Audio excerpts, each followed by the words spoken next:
Hi YouTube family, welcome है आपका फिर से मेरे एक और रिएक्शन वीडियो पर।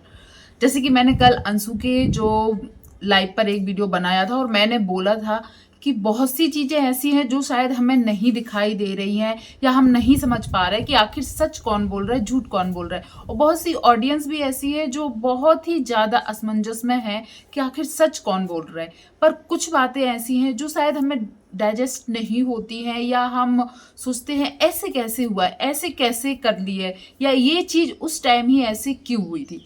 तो बेसिक कुछ जो डाउट्स मेरे हैं, बहुत से यूट्यूबर्स हैं और बहुत से रिएक्शन चैनल वाले हैं और बहुत सी ऑडियंस है जिनके दिमाग में ज़रूर आती होगी।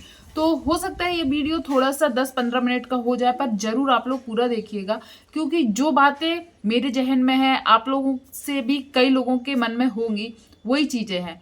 जैसे कि मैंने कई कमेंट्स पढ़े हैं कि आखिर अंशु ने वो रिकॉर्डिंग क्यों की थी।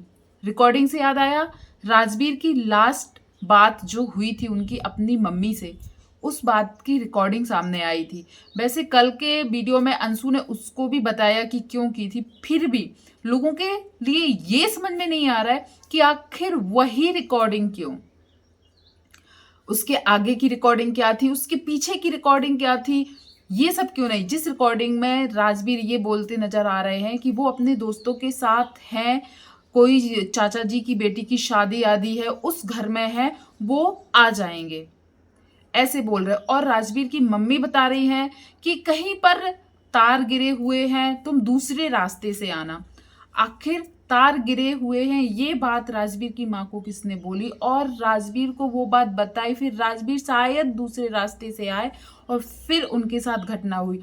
बताया गया है कि वो चाट पकौड़ी या कचौड़ी कुछ टिक्की खाने के लिए किसी ठेले पर गए खड़े थे अपने दोस्तों के साथ, पर राजवीर ने बताया था कि वो एक शादी वाले घर में है। तो सब लोगों को लग रहा है वो शादी वाले घर से टिक्की खाने के लिए रात में बाहर क्यों जाएगा। ये बात भी लोगों को हजम नहीं हुई और बहुत सी चीजें ऐसी है जिस पे क्वेश्चन आ रहा है। फिर कुछ एक मतलब सबूत तो आया ही नहीं। जब लोगों से पूछा गया जो वहां आसपास थे, कि सबसे पहले तो ये बात है कि जब उनकी मौत हुई थी तब राजवीर की माँ को खबर मिली थी कि दूसरे कोई मोनू की एक्सीडेंट हुई है। मतलब राजवीर को मोनू बोलते थे, लेकिन उनको खबर मिली कि दूसरे मोनू की एक्सीडेंट हुई है और शायद उसको बहुत ज़्यादा कुछ हो गया है। फिर बाद में पता चलता है नहीं, वो मोनू जिनका नाम राजवीर है उनका एक्सीडेंट हुआ है।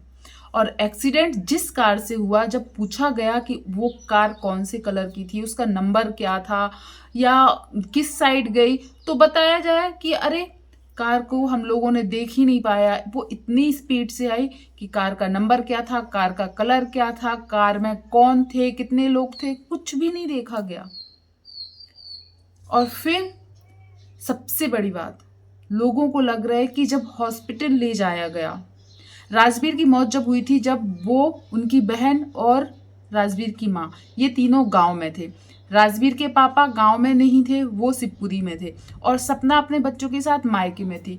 मतलब राजवीर को लास्ट टाइम अच्छे से, मतलब जब ये घटना हुई उस टाइम आखिर क्या क्या वहां हुआ, क्या क्या कुछ हुआ, ये सब चीज ना राजवीर के पापा को पता है क्योंकि वो तो बहुत लेट पहुंचे होंगे, ना सपना को पता है क्योंकि सपना वहां थी ही नहीं। और रही राजवीर की माँ थी वहां पर, तो राजवीर की माँ का कहना है कि उन्होंने तो लास्ट टाइम अच्छे से अपने बेटे को देख ही नहीं पाया क्योंकि वो उस हालत में ही नहीं थी।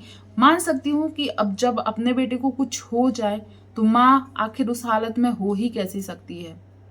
तो राजवीर के साथ उस टाइम क्या हुआ था ना तो सपना को पता है, ना सपना के ससुर को पता है, और सपना की सास की हालत तो बहुत ही ज्यादा खराब थी। तो उस टाइम लोगों को, मतलब राजवीर की जब डेथ हुई थी तब जो अलका जी हैं वो, उनको ये सब चीज़ें बहुत अजीब लगी और उनको लगा कि इसमें कुछ ना कुछ गड़बड़ है, जो चीज़ बताई जा रही और वो चीज़ पता ही नहीं चल रही कि ऐसे हो सकती है। जब उन्होंने स्टार्ट किया ये सब इन्वेस्टिगेशन करने की, वो खुद वहाँ गई, जो टिक्की की दुकान थी वहाँ से लेके हर जगह उन्होंने जांच की, पूछताछ की, पुलिस में गई क्योंकि राजवीर की फैमिली तो डर के वजह से कंप्लेन तक करने नहीं गई थी। जब पुलिस के पास अलका जी गई, उनके यहाँ से फोन आया राजवीर के पापा के पास कि ऐसी ऐसी बात है, क्या बात हुआ, क्या हुआ। तब राजवीर के पापा ने मना कर दिया गया कि हमारे यहाँ से कोई नहीं गया है कंप्लेन करवाने। यहाँ तक कि सपना से एक वीडियो बनवाई गई, लेकिन बताया जा रहा है कि शायद उस समय सपना प्रेशर में थी। सबका कहना है कि बच्चों की टेंशन थी सबको, कि बच्चों को कहीं कुछ ना हो जाए। पर ये बात समझ में नहीं आती, यदि एक्सीडेंट हुआ था तो बच्चों को खतरा किस बात का था? खतरा तो तब होता है ना, बच्चों को या फैमिली को खतरा तब होता है जब शायद ये सोची समझी साजिश होगी। तो क्या पता था फैमिली को कि ये सोची समझी साजिश है और इससे उनको भी खतरा हो सकता है? नहीं तो फिर ये बात क्यों आई कि इन्वेस्टिगेशन या कंप्लेन इसलिए नहीं करवाई गई क्योंकि बच्चों को खतरा होता, सपना को खतरा होता। यदि नॉर्मल या एक किसी अनजान व्यक्ति से एक्सीडेंट हुआ था तो खतरे की कोई बात ही नहीं थी।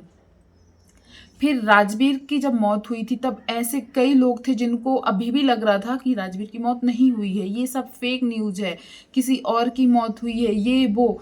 तो उस टाइम लोगों का कहना था कि कुछ फोटोज़ वीडियोज़ तो होनी चाहिए थी। राजवीर के लास्ट टाइम की कोई भी फोटोज़ वीडियोज़ सामने नहीं आ रही थी। आपको याद होगा फैमिली वाले कोई तो वीडियो रिकॉर्ड करता, फोटोज़ करता, कुछ तो करता। आपको याद होगा जब दादाजी की मौत हुई थी, राजवीर के दादाजी की मौत हुई थी, तब राजवीर ने हर चीज़ वीडियो रिकॉर्ड की हुई थी। नॉर्मल लाइफ में भी यदि हमारे घर में किसी को कुछ होता है तो हम लोग फ़ोटो वीडियोज़ लेते हैं शायद उनकी आखिरी याद के लिए। पर राजवीर के साथ ऐसा कुछ नहीं था। मानते उनके माँ बाप उस हालत में नहीं थे, बीवी उस हालत में नहीं थी, पर और जो नाते रिश्तेदार उनके गांव के लोग जो थे वो शायद ले सकते थे। पर बताया गया कि एक वो अच्छे खासे यूट्यूब पर मतलब उनकी जान पहचान थी, उनको लोग जानते थे। पर जब उनकी अंतिम यात्रा हुई कुछ ही गांव के गिने चुने चंद लोग ही थे। गांव के लोगों को भी देखने नहीं दिया गया। जब लोगों को लगा कि इसमें कुछ ऐसी बात है, शायद उनका एक्सीडेंट नहीं हुआ, तब उनकी एक फ़ोटो सामने आई थी और उस फोटो को देखकर तो मतलब और भी लोग हैरान थे। आपको लग रहा है जब इतनी तेज गाड़ी आई, इतनी तेज रफ्तार से जब गाड़ी ने उनको टक्कर मारी कि उनकी मौत हो गई, तो शायद राजवीर के शरीर में बहुत ज़्यादा खरोच, टूटना फटना या ब्लड खून बहुत ज़्यादा होगा। क्योंकि मैंने भी गाड़ी वाले एक्सीडेंट सुने हुए हैं, मतलब यहाँ से फट गया, वहाँ से फट गया, पैर टूट गया, ये टूट गया, ये सब चीज़ ख्याल आती है। पर बताया गया राजवीर की जो वो फोटो थी उसमें बिल्कुल कहीं ना खून ना खरोच कुछ नहीं दिखाया गया था। मतलब उनकी बॉडी सफ़ेद चमक रही थी, सिर्फ आंखों के नीचे रेडनेस थी और सिर में चोट बताई जा रही थी। तो इतनी तेज रफ्तार से क्या यदि एक्सीडेंट होगा तो क्या ऐसा होगा? तो लोगों को ये चीज़ भी नहीं, और कम से कम लोगों को इकट्ठा होने देते। यदि लोगों को पता चलता कि राजवीर के साथ कुछ हुआ है तो बहुत ही ज़्यादा भीड़ जमा होती, पर लोगों को खबर तक नहीं दी गई। सपना के ससुर को बताया गया, वो लोग शायद पहुंचे और मतलब बहुत ही जल्दी उनका अंतिम संस्कार कर दिया गया। पीएम तो हुआ ही नहीं था। लोगों के कमेंट्स जब मैंने चेक किए तो उस कमेंट्स में थे कि मेरे घर के एक कुत्ते की मौत हुई थी, हमें नहीं पता था कि कैसे हुआ, उसका भी पीएम करवाया जाता है। पर एक इतना बड़ा हट्टा कट्टा इंसान अचानक ऊपर चला गया, उसकी जान चली जाती है, पर किसी भी फैमिली वाले को नहीं लगता है कि हमने नहीं देखा है उसके साथ क्या हुआ है, हमें इसका पीएम करवाना चाहिए। ये नॉर्मल सी बात है। यदि आपने नहीं देखा, आपको बॉडी देख के लग रहा होगा कि अरे इसका एक्सीडेंट हुआ है, ये तो कहीं चोट, खून, ब्लड, हाथ टूटना, पैर टूटना कुछ तो होता दिखता। यदि यही सब नहीं दिखाई दिया तो पीएम क्यों नहीं करवाया गया? और कई लोग बोल रहे हैं उस टाइम अंशु के पापा थे, हॉस्पिटल जाने के लिए साथ में गए थे। कई लोग बोल रहे हैं सपना की फैमिली पहुंची थी, तो शायद ये तो बहुत बड़ी, सपना उतनी दूर से जब तक अपनी फैमिली के साथ आई होगी तो क्या तब तक वो लोग हॉस्पिटल नहीं ले गए थे? राजवीर को ले गए थे। पर क्या सच्चाई है क्या सच्चाई नहीं है, पर ये बातें सबके दिमाग में जरूर आ रही हैं। फिर जब कुछ दिन बाद सपना, लगभग 1 महीने बाद सपना ने खुद बताया था कि उनकी फैमिली वालों ने शायद इसलिए कंप्लेन नहीं करवाई है, वो चाहती थी कंप्लेन करना, सपना ने अपने ब्लॉग में ये बताया था, पर कुछ डर के वजह से, बच्चों को खतरा है शायद, इस डर की वजह से नहीं की। पर अंशु ने कल अपने ब्लॉग में कुछ और ही बताया। अंशु ने अपने ब्लॉग में बताया कि सपना चाहती थी कि पापा जी कंप्लेन ना करवाएं। सपना ने रो रो कर बोला था, पापा जी यदि आपको कुछ हो जाएगा तो हम लोग क्या करेंगे, हमारे बच्चों पर और खतरा मंडराएगा। यदि नॉर्मल एक्सीडेंट हुआ था तो किस बात का खतरा। ये बात सबके जहन में है, सबके दिमाग में है, पर शायद यदि जोर लगाया जाए तो हम लोग भी सोचते हैं कि आखिर राजवीर के साथ हुआ क्या था।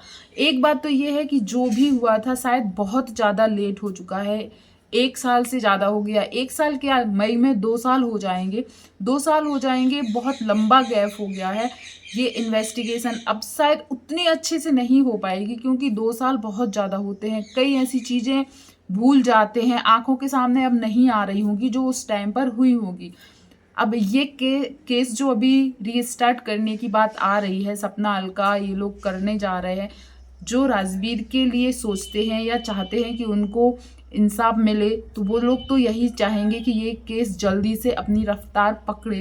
पर आगे क्या होगा वो तो हमें आगे देखने मिलेगा। पर ये जो कुछ बातें हैं, एक माँ अपने बेटे को नहीं देख पाई, 2 बच्चियां अपने बाप के प्यार को तरस रहे हैं, शायद एक बीबी, एक पत्नी अपने पति को इंसाफ दिलाना चाहती है, एक परिवार, हंसता खेलता परिवार, हमने उनके ब्लॉग देखे हैं। बहुत बड़ी साजिश, बहुत बड़ी साजिश की बू आती है जब उसको ध्यान से देखा या समझा जाता है।